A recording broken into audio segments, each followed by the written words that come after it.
ভারত পাকিস্তান যে যুদ্ধ শুরু হয়েছে, আমাদের দেশে অনেকে আশা করছে যে এই যুদ্ধে আমরাও সামিল হয়ে যাব বা আমরাও যুদ্ধ করব। প্রথম কথা হলো যে নবী করিম সাল্লাল্লাহু আলাইহি সাল্লামের প্রতিশ্রুত সেই ঐতিহাসিক মুসলমানদেরকে বাতিলের বিরুদ্ধে লড়তে হবে, জীবন দিতে হবে, জিহাদে যেতে হবে, এটার জন্য মুসলমান প্রস্তুত থাকতে হবে। মুসলমান কখনো ভীতু হয়ে জীবন বাঁচানোর জন্য আপনার চেষ্টা করবে এবং শাহাদাতকে এড়ানোর চেষ্টা করবে, এটা মুসলমানের কাজ হতে পারে না। মুসলমান সবসময় শাহাদাতের তামান্না তার অন্তরে লালন করতে হবে। শাহাদাতের তামান্না নাই, আকাঙ্ক্ষা নাই, এটা মুনাফিকের চরিত্র, এটা ইমানদারের চরিত্র না। তামান্না আমাদের থাকতে হবে যে আল্লাহ মৃত্যু যখন হবেই আল্লাহুম্মা ইন্নী আসআলুকা শাহাদাতান ফি সাবিলিক, ওমর রাদিয়াল্লাহু আনহু দোয়া করতেন, আল্লাহ আপনার কাছে আপনার রাহে শহীদ হয়ে যেন আমার মৃত্যু হয়, সেটাই আমি চাই। সাধারণ মৃত্যু আমরা চাইবো না, এটা একজন ইমানদারের কামনা থাকবে।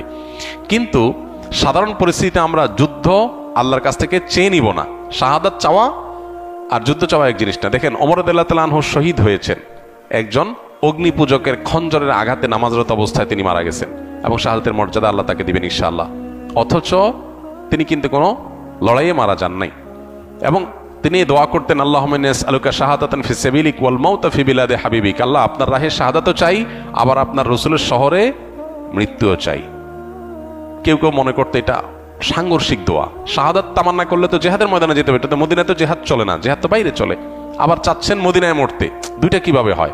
আল্লাহ তাআলা দুইটাই দিয়েছেন, শাহাদাতের মর্যাদাও দিয়েছেন, আবার মদিনাতে মৃত্যুও দিয়েছেন। এই জন্য ইমানদার আল্লাহর কাছে দোয়া করার আছে, দোয়া করবে, তামান্না লালন করতে হবে, স্বপ্ন লালন করতে হবে, চেতনা ধারণ করতে হবে, নাহলে ইমানদার হতে পারবে না। সবই ঠিক আছে, কিন্তু সুস্থ স্বাভাবিক অবস্থায় যদি কেউ আল্লাহর কাছে যুদ্ধ চেয়ে নেয়, সেটা কিন্তু কাম্য না। নবী সাল্লাল্লাহু আলাইহি ওয়াসাল্লাম আল্লাহর কাছে আমাদেরকে নিরাপত্তা চাইতে বলেছেন, যুদ্ধ না।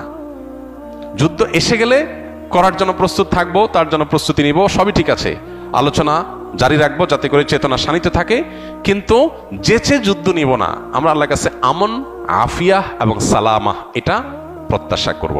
এবং সেই সাথে প্রতিটা এ জাতীয় বড় ঘটনা আমাদেরকে অনেক কিছু শেখায়, সেখান থেকে আমরা শিক্ষা গ্রহণ করব। আমরা সেখান থেকে বিভিন্ন ইবরত, বিভিন্ন শিক্ষা এটা গ্রহণ করে আমাদের জীবনকে আলোকিত করব, সমৃদ্ধ করব, ইমানকে বাড়াবার চেষ্টা করব। এবং সেই সাথে মুসলমান হিসেবে অবশ্যই ইসলাম এবং মুসলমানদের কল্যাণ, বিজয় এগুলো কামনা করব। সূরা রুম আমরা পড়ার চেষ্টা করতে পারি, যাদের সুযোগ আছে সূরা রুমের শুরুর আয়াতের তাফসীরটা পড়ে দেখতে পারি।